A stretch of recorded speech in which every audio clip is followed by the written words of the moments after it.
이곳을 주목하소서. 주를 향한 노래가 꺼지지 않으니 하늘을 열고 보소서. 이곳에 임재하소서. 주님을 기다립니다. 기도의 향기가 하늘에 닿으니 주여 임재하여 주소서. 이곳에 오셔서 이곳에 앉으소서. 이곳에서 드리는 예배를 받으소서. 주님의 이름만이 오직 주의 이름만 이곳에 있습니다. 우리가 드리는 찬양의 곡조를 통하여 온전히 하늘의 문이 열릴 것입니다. 그것을 우리 함께 소망하면서 이 시간 다시 처음부터 주님 앞에 올려드리도록 하겠습니다. 하늘의 문을 여소서. 하늘의 문을 여소서. 주님 이곳을 주목하소서. 이곳을 주목하소서. 주를 향한 노래가 꺼지지 않으니 하늘을 열고 보소서. 우리 시간 마음에 손을 얹고 같이 고백할까요? 이곳에 임재하소서. 주님을 기다립니다. 주님을 기다립니다. 기도의 향기가 하늘에 닿으니 주여 임재하여 주소서.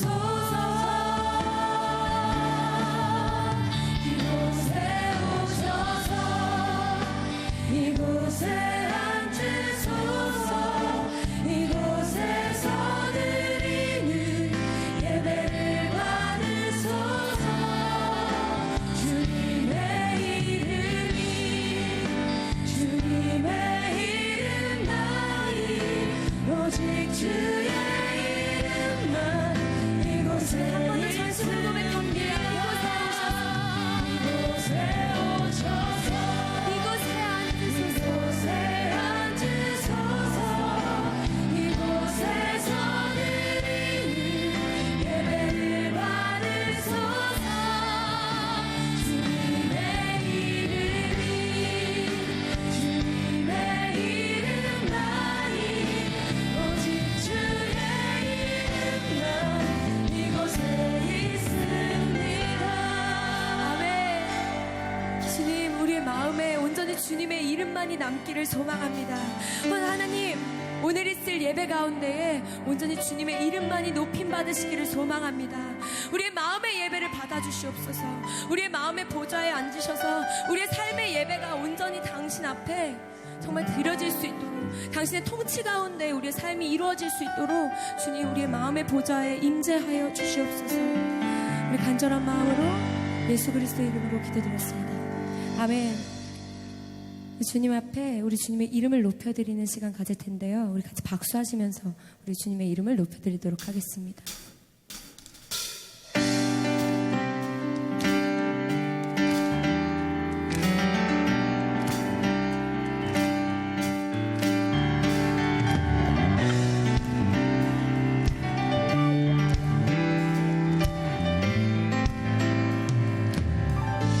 주의 이름 높이며 주의 이름 높이며 주를 찬양하나이다. 주를 찬양하나이다.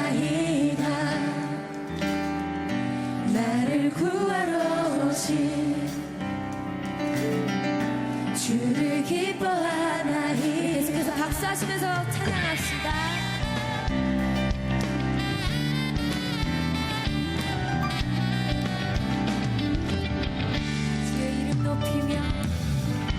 주의 이름 높이며 주를 찬양하나이다. 주를 찬양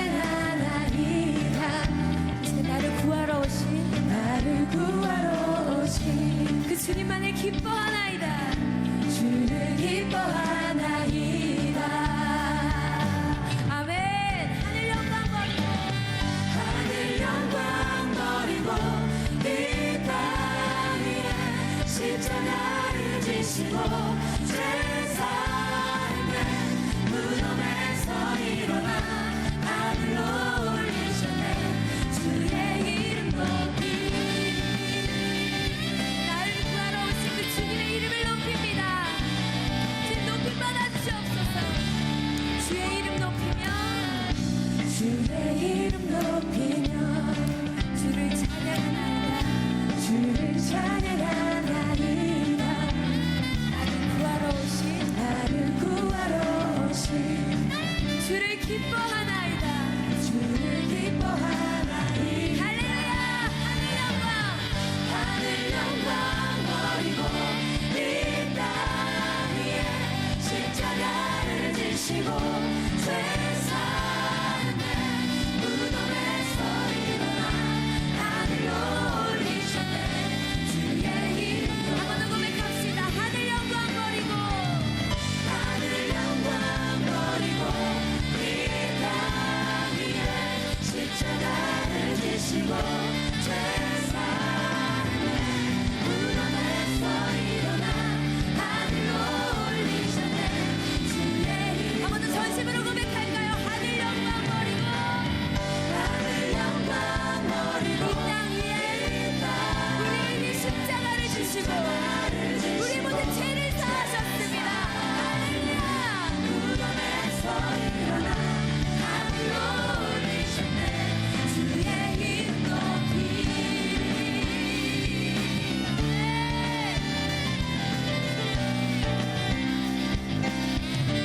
주님을 찬양합니다. 주님의 선하심을 이 시간 찬양합니다. 우리 삶 가운데 역사하신 그 주님을 높입니다. 우리 함께 찬양할 때에 우리의 모든 삶이 주님 안에 있음을 고백하는 시간 가졌으면 좋겠습니다. 계속해서 박수하시면서 고백하겠습니다.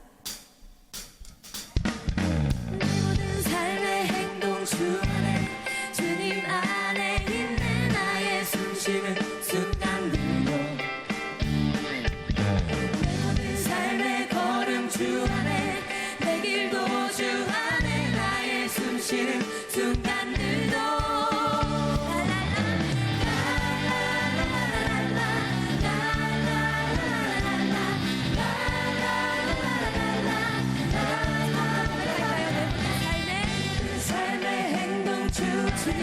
주님 안에 있는 나의 숨쉬는 순간들도 아멘.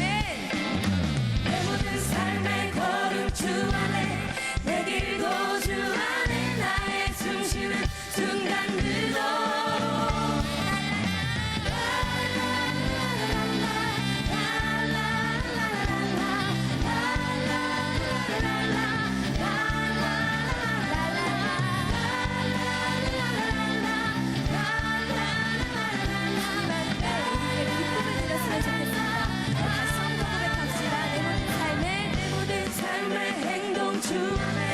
주님 안에 있는 나의 숨쉬는 순간들도 내 모든 삶의 걸음 주 안에 내 길도 주 안에 나의 숨쉬는 순간들도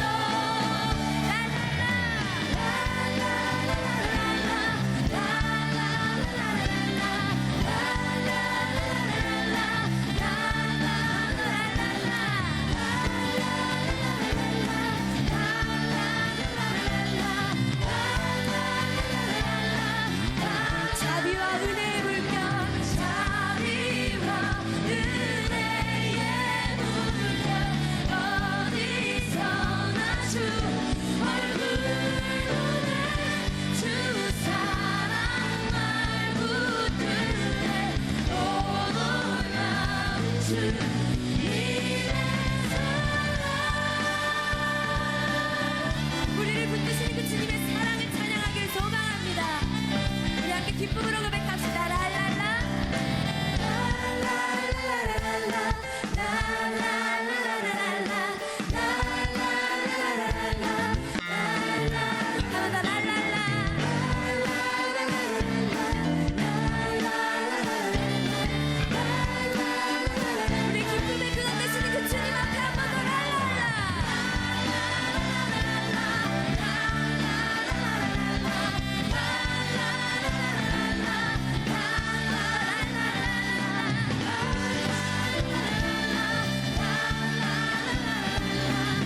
박수 올려드릴까요?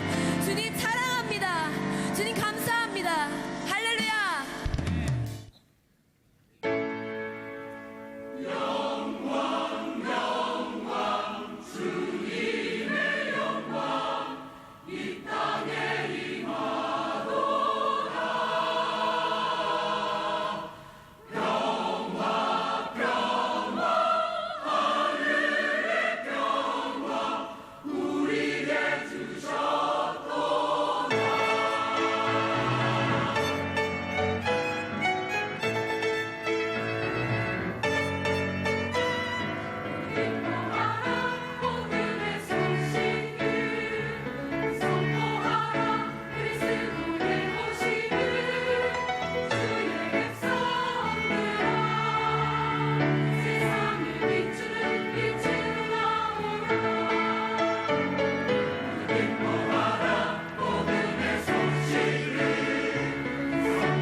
오늘의 말씀은 누가복음 6장 45절 말씀입니다.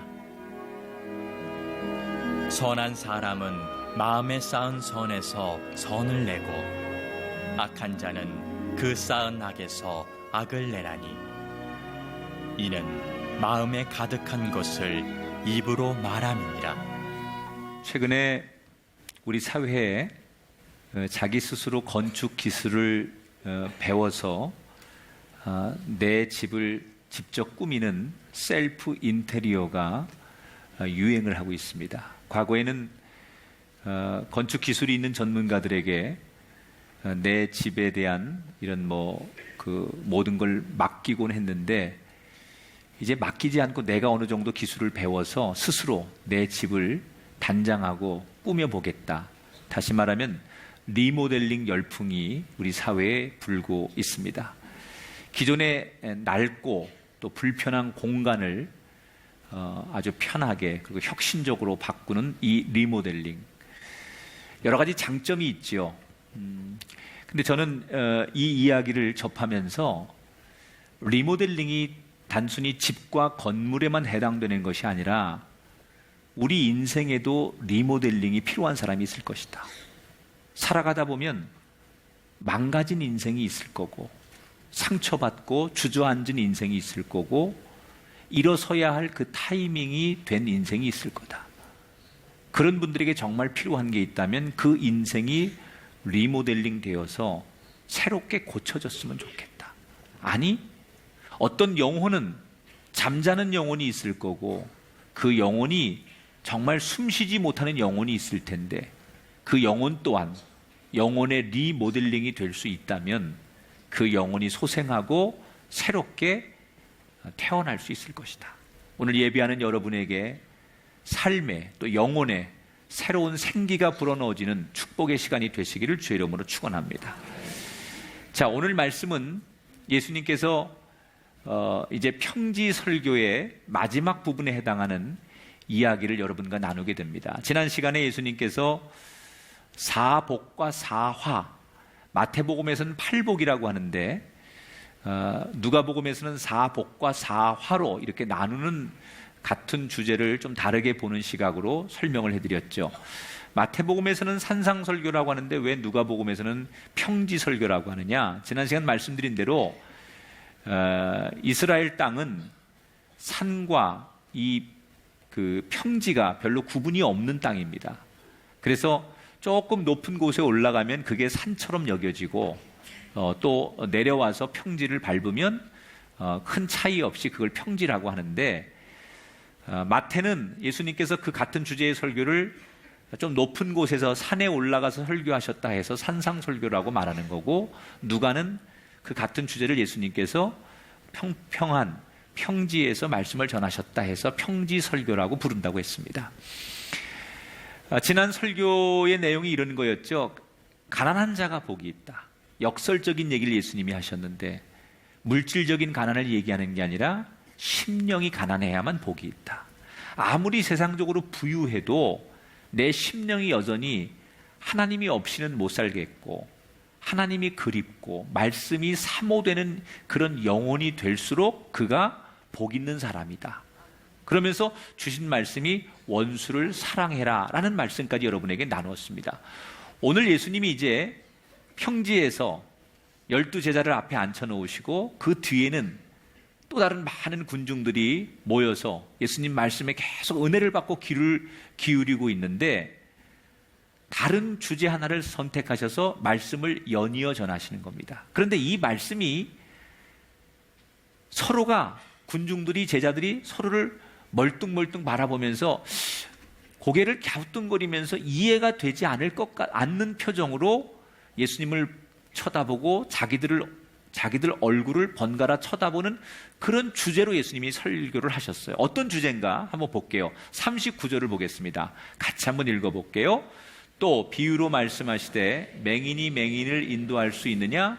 둘이 다 구덩이에 빠지지 아니하겠느냐? 자, 예수님께서 그들이 살아가는 지금 그 시대의 사람들에게 맹인들이 득실거리고 그래서 맹인들이 앞서서 누군가를 인도하는데 역시 뒤따라가는 사람들도 다 결국에는 구덩이에 빠지는 이런 현실이 우리가 살아가는 이 세상이다라고 비유를 하셨어요.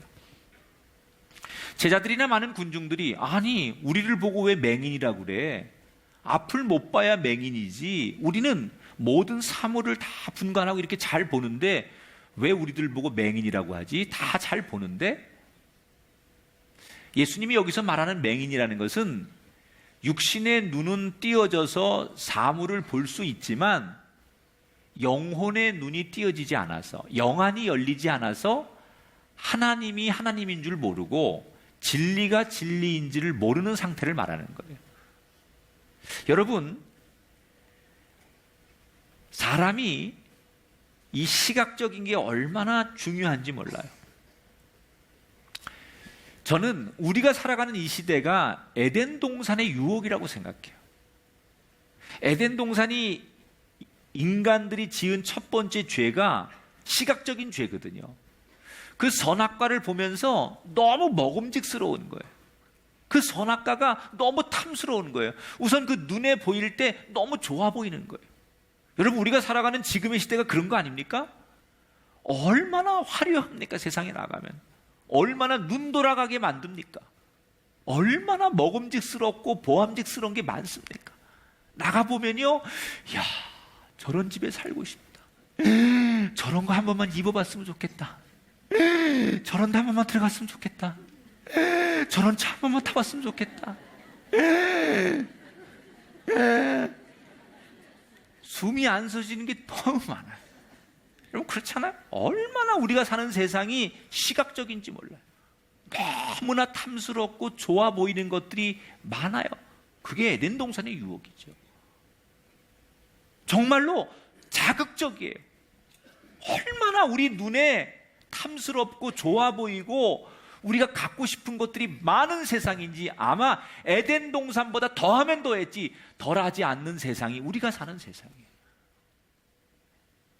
우리의 시선으로는 세상에 좋은 것을 구분하고 갖고 싶은 것을 우리가 가질 수 있을 만큼 욕심을 부리게 만드는 게 우리의 시선인데 예수님 뭐라고 말씀하시느냐? 그런 육신적인 눈으로만 살 수 없다는 거예요. 그 눈만 뜨지 말고 영혼의 눈을 떠라.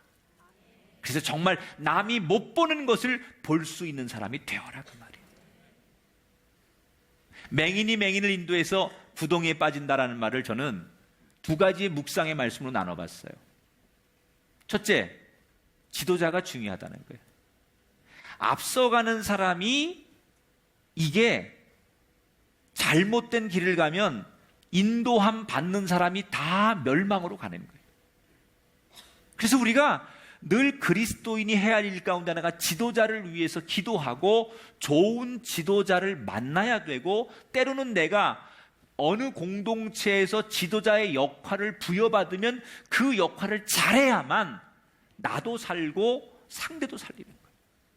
무능한 지도자를 만나면 그 무능한 지도자의 인도함 따라서 백성들이 구덩이에 빠지는 거고 그 공동체가 몽땅 구덩이에 빠지기 때문에 지도자를 잘 만들어야 되고 좋은 지도자가 나와야 돼요.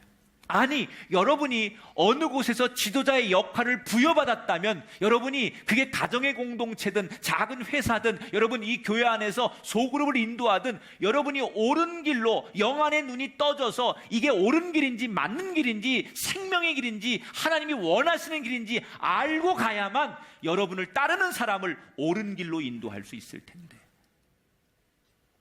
나도 영안의 눈이 열리지 않아. 이게 하나님이 원하시는 길인지 생명의 길인지 모르고 가기 때문에 나를 따라오는 모든 사람들을 같이 구덩이에 빠뜨린다는 거예요. 지도자가 중요하다.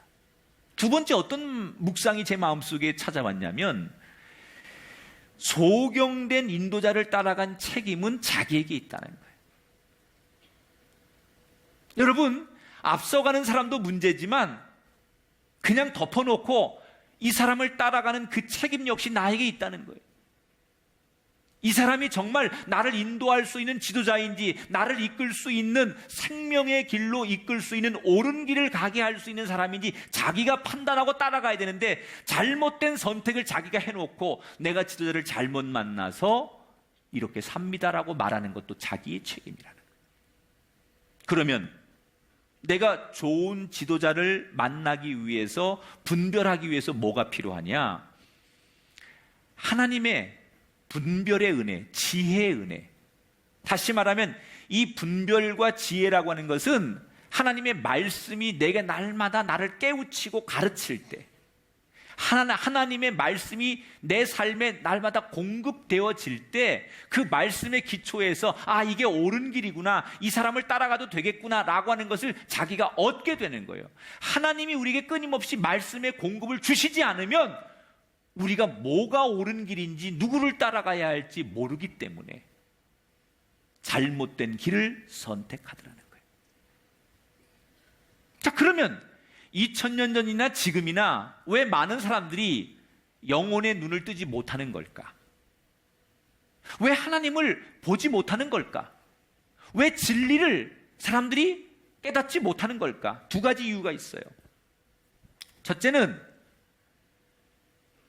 하나님이라고 하는 진리에 대해서 정말로 듣지를 못하면 하나님을 보지 못해요. 여러분, 북한 땅에 하나님의 복음이 마음 놓고 전해집니까? 북한 사람들은 탈북한 분들의 증언에 의하면 평생 살아오면서 하나님 얘기를 한 번도 들어본 적이 없는 사람이 많아요. 소위 미전도 종족 제3세계 무슬림 지역이나 아프리카나 이런 지역에 가면 정말 평생 하나님에 대해서 복음에 대해서 한 번도 듣지 못하고 태어나서 죽는 사람들이 있어요. 정말로 그 사람들은 하나님을 전하는 사람이 없고 복음을 전하는 사람이 없으니까 들을 기회가 없기 때문에 하나님에 대해서 영안의 눈이 뜨일 기회가 없는 거죠. 두 번째, 많이 듣고 많이 보았음에도 불구하고 하나님에 대해서 많이 듣고 영적인 거에 대해서 많이 우리가 얘기를 접했는데도 불구하고 영안의 눈이 띄어지지 않는 이유는 내 마음이 무관심하기 때문에. 그 단적인 예가 누구냐? 바리새인들이에요, 여러분. 예수님께서, 여러분, 제가 몇 주 전에 바리새인들과 예수님의 논쟁에 대해서 설교를 했죠? 그렇다고 좀 고개를 끄덕거려 주세요. 자, 예수님께서 바리새인들과 안식일 논쟁을 한 적이 있었어요. 안식일 날, 우리로 말하면 이렇게 주일날 예수님께서 예배를 드리는데 그 예배에 손이 마른, 손이 불편한 장애인 한 사람이 있었어요. 예수님께서 불쌍하고 국률한 마음으로 그 장애인의 손을 고쳐줬어요. 그랬더니 이 바리새인들이 율법을 들고 와가지고는 예수님께, 제자들에게 따지는 거예요. 아니, 율법에는 안식일날 다른 일을 하면 안 된다, 이런 일을 하면 안 된다고 금지되어 있는데 예배에 전념하지 않고 왜 이렇게 쓸데없이 율법을 어겨가면서 이 손 마른 장애인을 고쳐주느냐? 이건 율법을 어기는 거다. 법, 하나님의 주신 법을 어겼으니 이건 잘못된 거다. 그리고 득달같이 예수님께 달려들어서 예수님을 비난하기 시작했어요. 그들은 예수님을 비난하면서 그 율법을 한 손에 들고 자신감이 충만해져 있었어요. 우리만큼 하나님의 뜻을 잘 아는 사람이 있으면 나와보라고 해. 여기 율법을 우리는 다 외우고 있고 이 율법을 우리는 다 지키고 있는 사람이야. 우리는 일주일에 몇 번씩 금식하고 몇 시간씩 기도하고 이 율법을 문자적으로 하나도 우리가 오해 없이 지키고 행하는 사람들이야. 우리처럼 하나님 앞에 떳떳하게 의롭게 사는 사람들이 여기 어디 있어? 그러면서 자기들을 그 율법에 빗대어서 자기들은 아주 하나님 앞에 칭찬받는 그런 사람인데 이 율법을 지키지 않는 예수님과 나머지 사람들은 하나님께 형편없이 버림받는 사람처럼 취급하면서 예수님과 논쟁을 벌이는 거예요. 그런데 정말 그 바리새인들의 평가가 맞았습니까? 아니에요. 바리새인들이 주장하는 것과 하나님의 평가는 달랐어요. 하나님의 눈에는 예수님이 하신 일이 옳은 일이고 이 바리새인들이 한 일이 잘못된 일이었어요. 아니, 누구보다도 이 율법, 성경을 많이 보고 이 성경을 달달 외우고 이 성경을 지키는 이 바리새인들이 성경대로 한다는데 왜 잘못된 거냐? 예수님의 말씀은 율법의 가장 기초가 뭐냐는 거예요. 여러분, 이 성경의 많은 말씀 가운데 가장 기초가 뭐예요? 사랑이에요. 하나님 사랑, 이웃 사랑. 이게 기초예요. 그래서 성경이 이렇게 말하지요. 천사의 방언을 한다 할지라도 사랑이 없으면 아무것도 아니에요. 우리가 선을 행하고 선교하고 봉사하고 많은 것을 한다 할지라도 그 속에 이 성경이 가르치는 가장 기초적인 것, 가장 기본적인 것, 사랑하는 마음, 진심이 없다면 그건 위선이에요. 가식이에요. 그건 쇼예요. 얼마든지 그럴 수 있다는 거예요. 기초가 제대로 돼 있지 않으면서 그렇게 아무리 그 율법을, 말씀을 지키고 말씀을 외운들 그것이 믿음 좋은 것이고 하나님 앞에 인정받는 신앙이 아니라는 거예요. 이 바리새인들은 율법의 기초인 가장 기본이 되는 사랑은 무시하면서, 예를 들면 이런 거죠. 어떤 사람이 집에 공사를 대리석을 갖다 붙여놓고 좋은 등을 갖다 달고 막 비싼 인테리어를 잘 했는데 정작 그 집의 기초를 부실하게 해서 이 집이 아무리 비싼 물건을 갖다 놓고 인테리어를 했어도 결국 무너질 수밖에 없는 집이라면 잘못된 거예요. 우리가 인생을, 우리의 가정을 리모델링하기 위해서 제일 중요한 게 뭐냐? 우리 인생의 기초, 영적인 기초가 든든해야 된다는 거예요. 우리는 늘 하나님 앞에 이렇게 기도해요. 하나님, 저를 한번 축복하셔서 저도 하나님 앞에 영광 돌릴 수 있도록, 하나님 앞에 쓰임받는 인생이 되도록 저를 한번 사용해 주세요. 그렇게 기도합니다. 여러분, 그렇게 수십 년을 기도하셨습니다. 그런데 왜 여러분의 기도가 응답이 안 될까요? 여러 가지 하나님의 어떤 메시지가 있겠지만 그 중에 하나 우리가 점검해야 될 것은, 나는 내가 하나님 앞에 구하는 내 기도의 제목 속에, 내 비전 속에 정확한 기초를 세우고 있는가?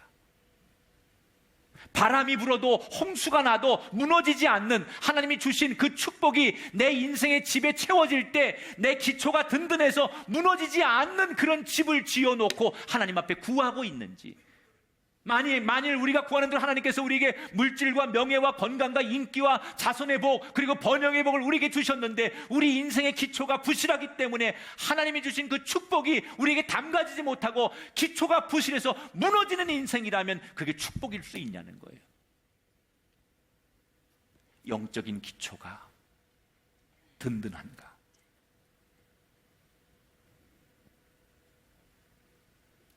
작년 5월 강원도 화천에서 군인들이 훈련을 하다가 갑자기 나무 다리가 끊어져서 수십 명이 몇 미터 계곡으로 넘어지면서 사상자가 발생하는 사고가 있었어요.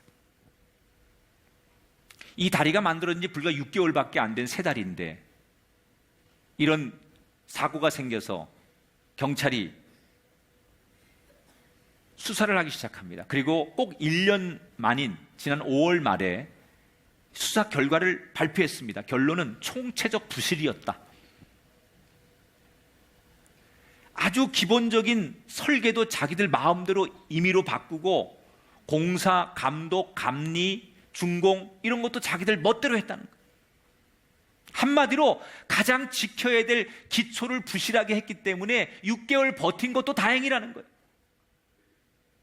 여러분, 우리가 우리 삶에, 우리 가정에, 우리 인생에 정말로 새로운 리모델링이 필요하다면 제일 먼저 점검해야 될 것이 무엇이냐? 내 기초는 괜찮은지, 나는 기본은 제대로 돼 있는지, 여기 위에 하나님의 부으심이 있을 거라는 거예요. 사람들이 보는 눈에 보이는 것 말고 여러분, 영적인 것이 여러분 인생에 든든하게 세워지는, 그래서 여러분 적어도 우리 인생을 맹인으로 살지 않고 영안의 눈이 띄어져서 하나님이 우리에게 주신 길, 하나님의 음성, 하나님의 그 모습을 따라갈 수 있는 영혼의 눈이 띄어지는 그 기초가 있는 인생, 그 사람이 되시기를 주의 이름으로 축원합니다. 이 영안의 중요성에 대해서 예수님께서 설교하시고 나서 또 다른 주제를 가지고 연이어 설교하시죠. 그 주제가 41절, 42절에 나와요. 이제는 조금 더 실제적인 문제로 설교를 하시는데 41절, 42절을 함께 읽어보겠습니다. 어찌하여 형제의 눈 속에 있는 티는 보고 내 눈 속에 있는 들보는 깨닫지 못하느냐? 너는 내 눈 속에 있는 들보를 보지 못하면서 어찌하여 형제에게 말하기를 형제여 나로 내 눈 속에 있는 티를 빼게 하라 할 수 있느냐? 자, 이거는 남에 대해서 비판하고 충고할 때 우리가 조심해야 될 이야기라는 걸 여러분이 너무 잘 아시죠. 그런데 이 비유를 예수님께서 왜 하필 우리의 신체 중에 눈에다가 비유를 하셨을까? 내 눈에 들보는 안 보고 왜 남의 눈에 조그만 티 이런 것만 가지고 비판하느냐라는 이 말씀이 왜 눈으로 비유를 하셨을까? 여러분, 우리 신체 중에 가장 예민하고 섬세하고 그리고 아주 정말 조심하게 다뤄야 될 신체 중에 하나가 눈이에요. 눈은 너무나 민감합니다. 그래서 작은 먼지 하나 들어가도 눈을 뜰 수가 없고 작은 상처만 나도 눈은 앞을 보지 못하는 거예요. 눈은 아주 민감한 부분. 그래서 눈을 다룰 때는 다른 어떤 신체보다도 정말 섬세하고 아주 예민하고 부드럽게 다뤄야 되는 게 눈이에요. 그런 것처럼 우리가 많은 일 가운데 다른 사람에 대해서 비판하고 충고하고 다른 사람을 평가하는 일은 우리 눈을 다루듯이 이 문제는 우리가 정말 수십 번 생각하고 수백 번 생각하면서 예민하고 섬세하고 정말로 신중하게 다뤄야 되는 문제 중에 하나가 다른 사람을 평가하는 문제라는 거예요. 그런데 우리는 너무 쉽게 다른 사람을 평가하는 습관이 있어요. 이 구절을 여러분들이 너무 많이 들으셨죠? 그런데 대부분의 사람들이 아마 예수님 당시에도 똑같은 생각을 했을 텐데 이 구절을 어떻게 생각하느냐? 그래, 이 구절은 남을 비판하지 말아라, 가만히 있어라, 충고하지 말아라, 이런 얘기로 여러분들이 해석을 하는데 아닙니다. 예수님의 의도는 그런 얘기가 아닙니다. 42절 다시 볼게요. 제가 읽어볼게요. 외식하는 자여, 먼저 내 눈 속에 들보를 빼라. 그 후에야 내가 밝히 보고 형제의 눈 속에 있는 티를 빼리라. 예수님께서 결코 남의 잘못을 지적하지 말아라 그러신 적이 없어요. 잘못된 건 잘못됐다고 말하고 어떤 게 악인지 그 악에 대해서는 이야기를 하라는 거예요. 그런데 남의 잘못을 지적하는 것으로 만족하지 말고 그 똑같은 기준을 가지고 너도 보라는 거예요. 나도 보라는 거예요. 이게 잘못됐다, 이게 옳지 않은 거다 지적은 하는데 그 기준, 똑같은 기준을 가지고 자기도 보라는 거예요. 그러면 뭐가 보여요? 내 눈 속에 들보가 보인다는 거예요. 그 기준을 똑같이 나에게도 비추어 보면 나도 하나님 앞에 내가 그렇게 비난하고 정죄하는 그 사람과 하나도 다르지 않은, 아니 더하면 더할 수 있는 하나님 앞에 나도 그 죄인이 될 수밖에 없다는 것을 우리가 자기를 보아야 된다는 거예요.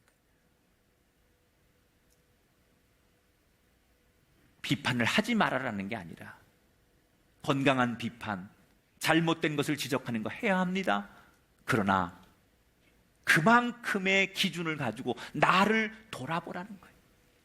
예수님이 하고 싶은 메시지가 뭘까요? 따라합시다. 다 똑같은 존재다.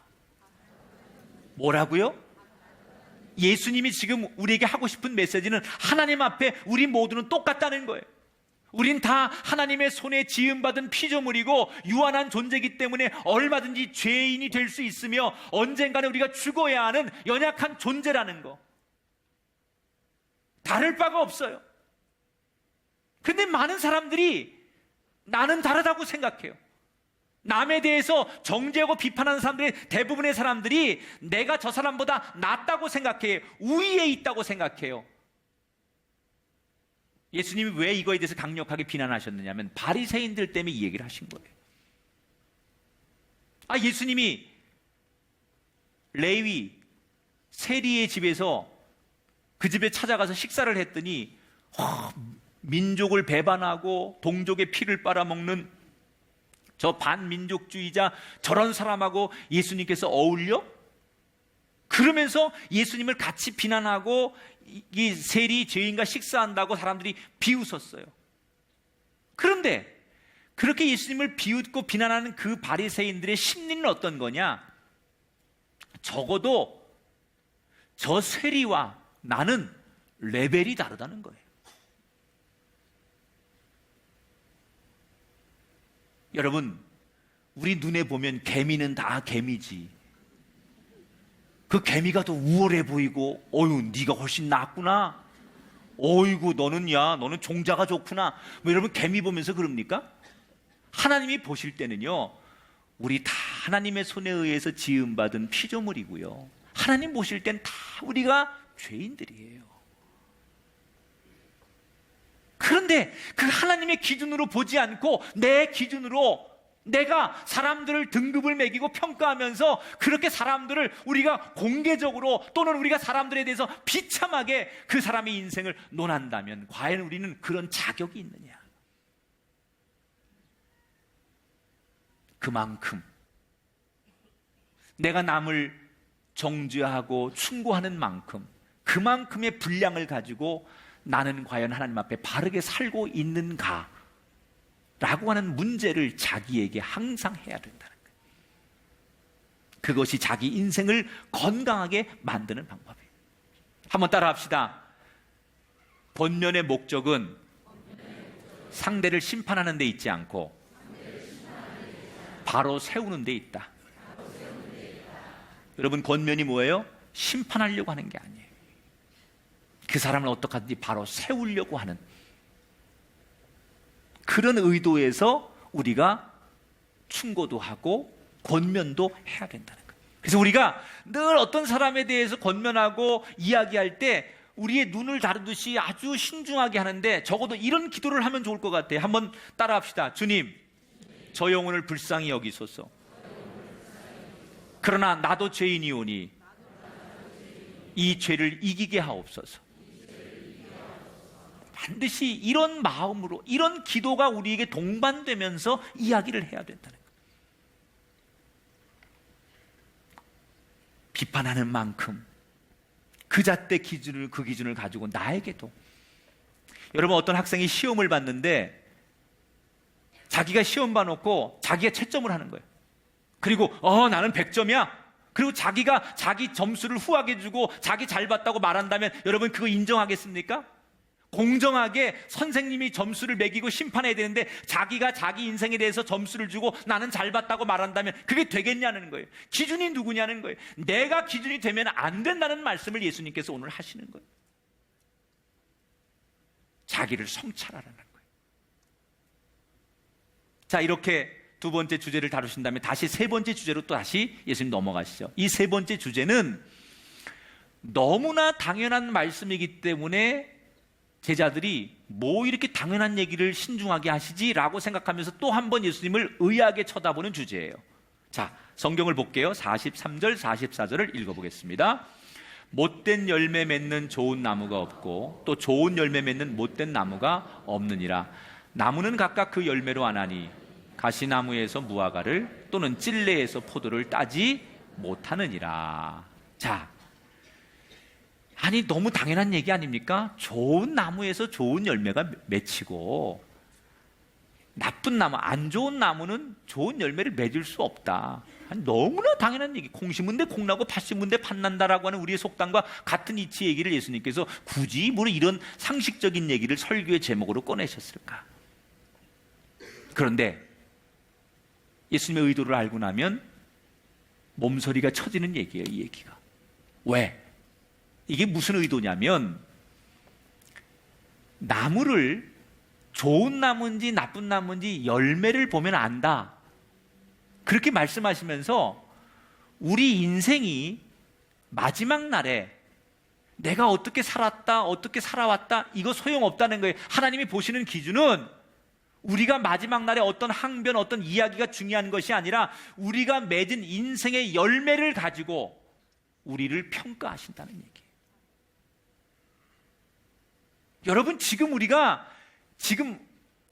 열매도 맺기 전에 맺는 과정 속에서 나는 잘 살고 있어, 나는 지금 잘 살았어, 이렇게 얘기하는 거 의미 없다는 거예요. 우리 삶에 정말 좋은 나무라면, 우리가 좋은 인생이라면 마지막 날 하나님 앞에 아름다운 열매를 가지고 하나님이 그래 내가 정말 잘 살았구나 라고 칭찬하신다는 거예요.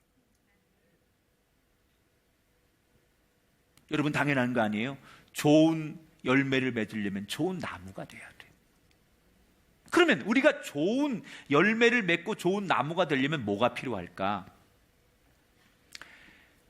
아주 건강한 근원이 필요합니다. 나무는 여러분 이게 좋은 나무인지 나쁜 나무인지 열매를 보면 알잖아요. 그죠? 나무가 자기가 아무리 사과나무라고 우겨도 나는 사과야, 나는 사과나무야 그렇게 아무리 우겨도 사과 열매를 못 맺으면 사과나무 아니에요. 내가 집에서 나는 가장으로서 아버지로서 열심히 살았어, 나는 최선을 다했어, 나는 의로운 사람이야, 이렇게 아무리 여러분이 내가 나를 항변해도 내 삶에 열매가 없으면 성령의 9가지 열매가 없으면 나는 거룩한 아버지 아니에요. 나는 의로운 사람 아니에요. 그 열매가 있어야 그 열매를 보고 그래 너는 사과나무야 라고 말하는 것처럼 내가 의롭고 믿음의 사람으로 살았다는 증거는 삶의 열매가 있어야 되는데 그 열매가 없으면서 우기는 거죠. 사과 열매도 못 맺으면서 나를 사과나무로 불러달라고 우기는 거하고 똑같은 거예요. 그런데 원래 우리는 누구예요? 이게 여러분 오늘 이 평지 설교가 기독교의 구원론과 연결이 되는 거예요. 이 비유가. 원래 우리는 가시나무, 찔레나무 같은 거예요. 가시나무나 찔레 같은 곳에서 여러분 선한 열매가 맺혀지지 않아요. 그런데 우리가 아름다운 열매를 맺을 수 있는 건 뭐냐? 좋은 나무하고 원래는 우리가 열매를 못 맺는 가시나무 같은 건데 좋은 나무하고 접붙임이 된 거예요. 우리는 원래 예수님이 오기 전에 인간의 타락으로 영원히 멸망하고 죽을 수밖에 없는 존재들이에요. 좋은 열매를 못 맺는 존재들이었어요. 그런데 예수 그리스도가 이 땅에 오심으로 그 그리스도에게 접붙임 되었기 때문에 우리가 구원받고 좋은 열매를 맺는 거예요. 믿으십니까?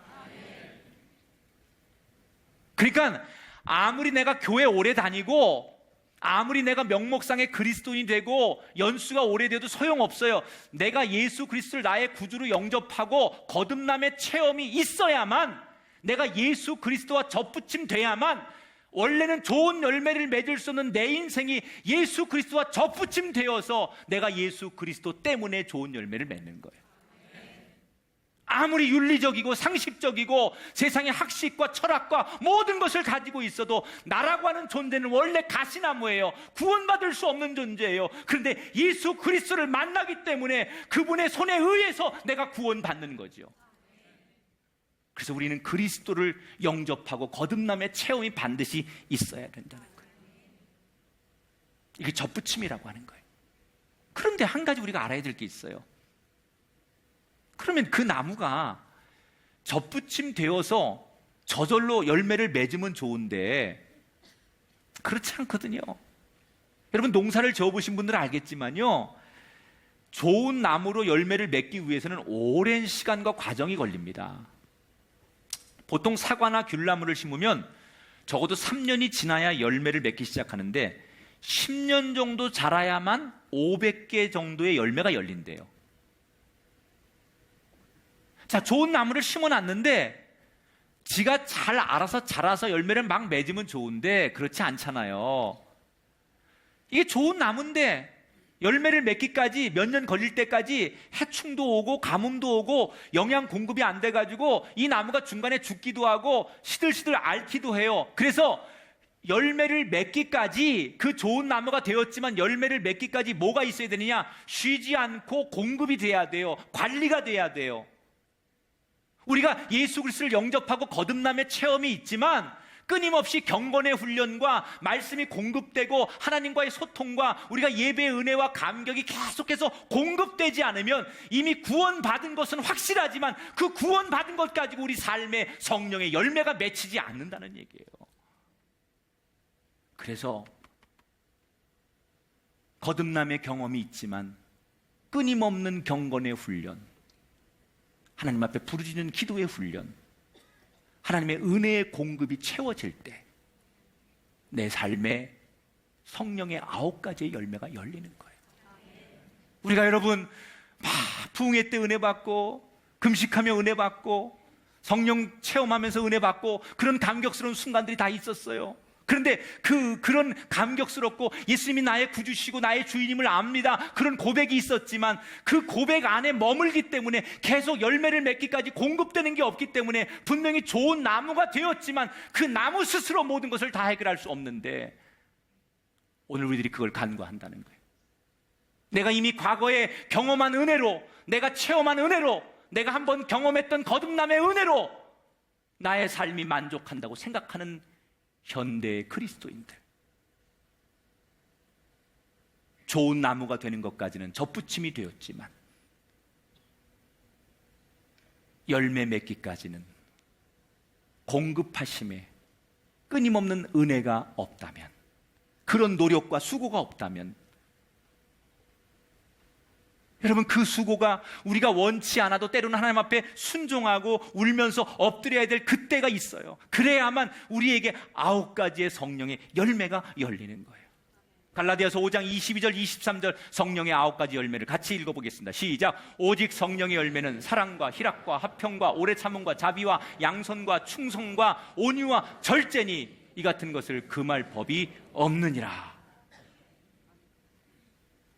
이제는 저와 여러분의 삶이, 우리의 가정이 리모델링 되어서 열매 있는 인생 되기를 축복합니다. 여러분, 진짜 우리의 삶에 열매가 있습니까? 하나님이 열매를 가지고 판단하신다는데 하나님 앞에 우리 어깨에 우리가 살아온 삶의 뒤를 돌아보면서 주렁주렁 매달린 하나님이 기뻐하시는 그 성령의 9가지 열매를 가지고 주님, 제가 이렇게 살았습니다. 그래, 내가 정말 좋은 나무고 좋은 열매를 맺고 좋은 인생을 살았구나. 너는 정말 착하고 충성된 종이구나. 우리의 열매를 보고 이렇게 평가하실 그날을 위해서 우리가 해야 할 일이 뭐냐는 거예요.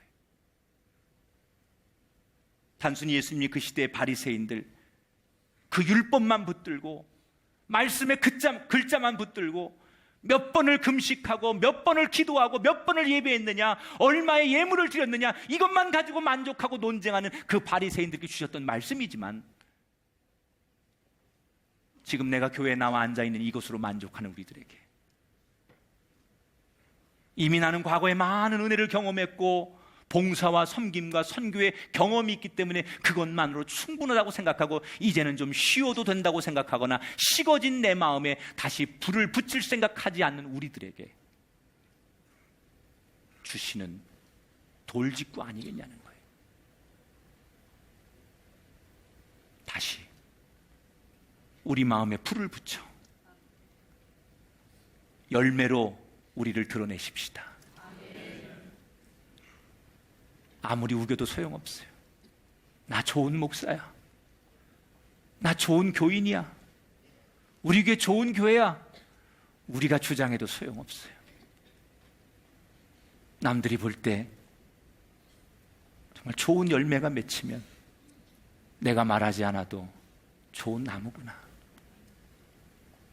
하나님의 나무구나, 하나님의 사람이구나, 이 열매로 말할 수 있어야 돼요.